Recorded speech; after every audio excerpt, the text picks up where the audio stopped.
እንደምን ዋላችሁ ተመልካቾች የቀን ስፖርታዊ ዜናዎችን ወደ እናንተ አደርሳለሁ። በኢትዮጵያ ፕሪሚየር ሊግ የ7ኛ ሳምንት ጨዋታዎች ዛሬም ቀጥለው እየተካሄዱ ነው። ረፋድ ላይ በተደረገ አንድ ጨዋታ ኢትዮጵያ ቡና ከድሬዳዋ ከተማ ጋር ተጫውቶ አሸንፏል።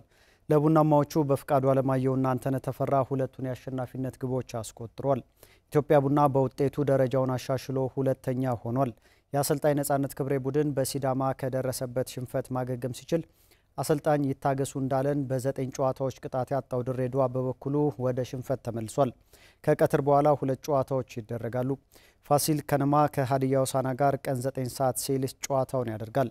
የወራጅነት ስጋት ያለው ላይ የሚገኘው መቀሌ ሰባ እንደርታ ደግሞ ከቅዱስ ጊዮርጊስ ጋር ይጫወታል። ማማነብስቶቹና ፈረሰኞቹ ለ6ኛ ጊዜ ዛሬ በሊጉ የሚገናኙበት ጨዋታም ብርቱ ፍክክር እንደሚታይበት ይጠበቃል።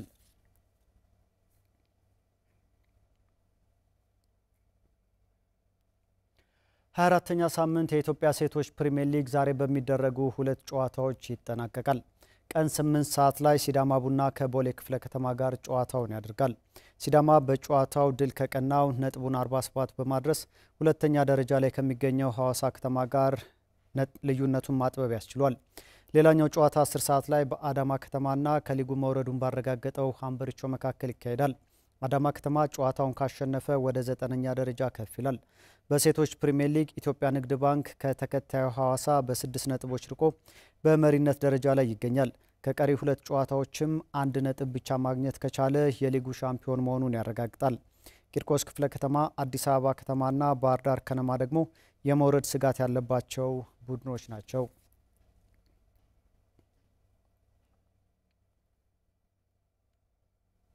በኢትዮጵያ ፕሪሚየር ሊግና በብሔራዊ ቡድን ደረጃ የአጥቂ ችግርን ለመቅረፍ በዘርፉ ብቁ አሰልጣኞች ሊኖሩ እንደሚገባ ተጠቆመ። የእግር ኳስ ተመልካቹ በግብ ድርቅ እንዳይሰላች ውጤትም እንዲመጣ የአሰልጣኝ አባላትን በየዘርፉ ማብዛት እንደሚገባ ተንታኞች ገልጸዋል። አንተነህ ተስፋዬ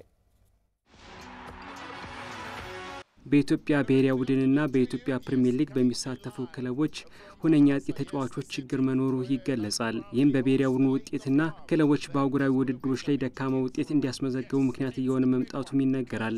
የሀገሪቱ እግር ኳስ ውጤት ማጣት እየገጠመው መጥቷል። በእግር ኳስ ብቁ የሆኑ ተጫዋቾችን ማፍራት አለመቻሉ ስፖርቱ እያስመዘገበ ላለው ደካማ ውጤት ምክንያት እንደሆነም ይገለጻል። በብሔራዊ ቡድን ደረጃም ሆነ በክለብ ደረጃ ለማሸነፍ ሁነኛ የሆኑ ጨራሽ አጥቂዎች መኖራቸው ግድ ነው። በአሁኑ ወቅትም በእግር ኳስ የአጥቂ ችግር መኖሩን የስፖርት ባለሙያዎችና ተመልካቾች ይገልጻሉ። ባለፈው አመት በ20 ጎል ነው ኮከብ ጎል አግቢ ነው ያሸነፈው ልጅ ያሸነፈው። 20 ጎል ማለት ከ30 ጨዋታ በየጨዋታው አንዳንድ ጎል እንኳን አይቆጠርም። በጣም ደካማ የሚባል ውጤት ነው። ስቲል ይሄኛው ልጅ ኢትዮጵያዊ ልጅ አይደለም። አሊ ሱሌማን ኤርትራዊ ነው። ከሱ በፊት የነበረው እስማኤል ኦሮ አጎሮ ነው። እሱም ኢትዮጵያዊ አይደለም። ከዛ በፊት እንግዲህ የነበረው አጥቂ ይገዙ ቦጋለ ነው 2014 ላይ ኮከብ ጎል አግቢ ሆኖ የጨረሰው። እሱ ራሱ በ16 ጎል ነው የጨረሰው። 16 ከ30 ጨዋታ በጣም ደካማ የሚባል። ሌሎችም ተጫዋቾች የየራሳቸው የሆነ ጥሩ ነገር እንዳላቸው ሁሉ ደካማ ጎንም አለባቸው።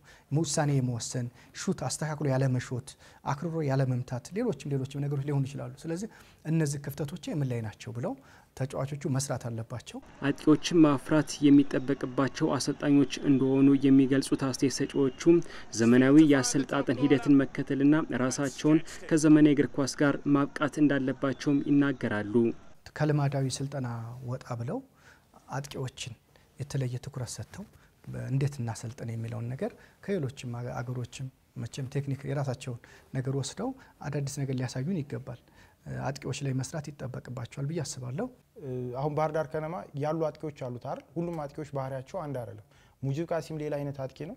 ከዛ ወንደሰን በለጠ ሌላ አይነት አጥቂ ነው። ስለዚህ ለሙጂብ ቃሲም የምትሰጠው ስልጠናና ለወንደሰን በለጠ የምትሰጠው ስልጠና አንድ አይነት ከሆነ የምታመጣው ውጤት አንድ አይነት አይሆንም። ከልጆቹ ባህሪ ጋር የሆነ አይነት አሰልጣጠን መውሰድ አለበት። በእርግጠኝነት ኤርሊንግ ሃላንድን የያዘው ቡድንና አይዛክን የያዘው ቡድን አንድ አይነት ጨዋታ አይጫወቱም። በተለይም ደግሞ በእግር ኳስ ውስጥ ያሉ ባለሙያዎች ለእግር ኳስ እድገት የሚኖራቸው አስተዋጽኦ ከፍተኛ በመሆኑ ድርሻቸው መወጣት ይጠበቅባቸዋል ብለዋል። በክለቦች ውስጥ የሚገኙ የስፖርት አመራሮችም አጥቂዎችን ለማፍራት የራሳቸው ሚና መወጣት እንዳለባቸውም አስተያየት ሰጪዎቹ አመልክተዋል።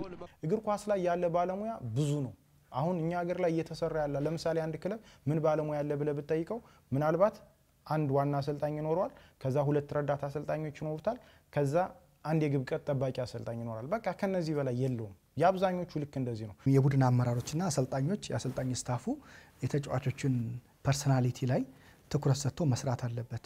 ራሱን የማይጠብቅ ተጫዋች፣ ኮንዲሽኑን የማይጠብቅ አመጋገቡን እንትን የማያደርግ ተጫዋች፣ ሃርድ ወርኪንግ ያልሆነ ጠንክሮ የማይሰራ ለውጥ የማያመጣ ተጫዋች ላይ የራሳቸውን እንትን ማድረግ ጫና ማሳደር ሲባል ኔጌቲቭ ላይ አይደለም ባይዘው ሰዎችን በመቅጣት ወይ በምናምን በማስፈራራት ሳይሆን አእምሯቸው ላይ መስራት ያለበት ይመስለኛል። ወደኋላ